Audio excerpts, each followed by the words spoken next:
Assalamualaikum dan salam sejahtera. Kami melaporkan secara langsung dari SMK Mat Kilau bagi liputan majlis program Khatam Al-Quran dan program penutupan Ya Ramadan. Saya wartawan Nurkisha Akilah binti Nizam. Dan saya, Nur Aira Adelimitad Zahar. Majlis ini diadakan bagi meraihkan murid yang telah berjaya berkhatam Al-Quran serta menghayati amalan sepanjang bulan Ramadan. Tanpa buang masa, mari kita saksikan. Jom!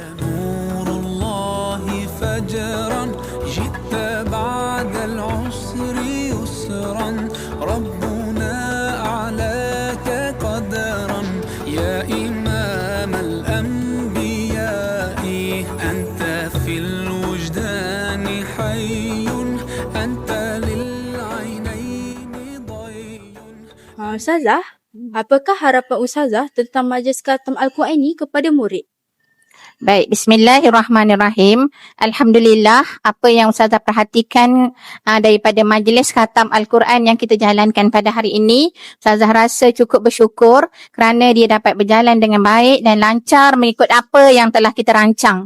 Jadi harapan Ustazah semoga masa akan datang ia dapat diteruskan lagi dengan membawa erti yang cukup baik untuk semua, bukan sekadar kita membaca Al-Quran pada bulan Ramadan sahaja, bahkan kita aplikasikan di dalam kehidupan kita seharian. Itu yang terbaik sebenarnya. Walaupun kita dapat membaca sedikit tapi kita istiqamah. Okay, apa perasaan lepas dapat habiskan 30 juzuk?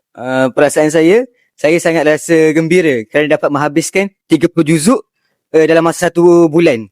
Iaitu bersamaan dengan 144 surah. Jadi program seperti ini kita bukan sahaja dapat pahala, tapi kita juga dapat merapatkan hubungan antara sahabat-sahabat kita. Itu sahaja dari saya. Terima kasih. Sama.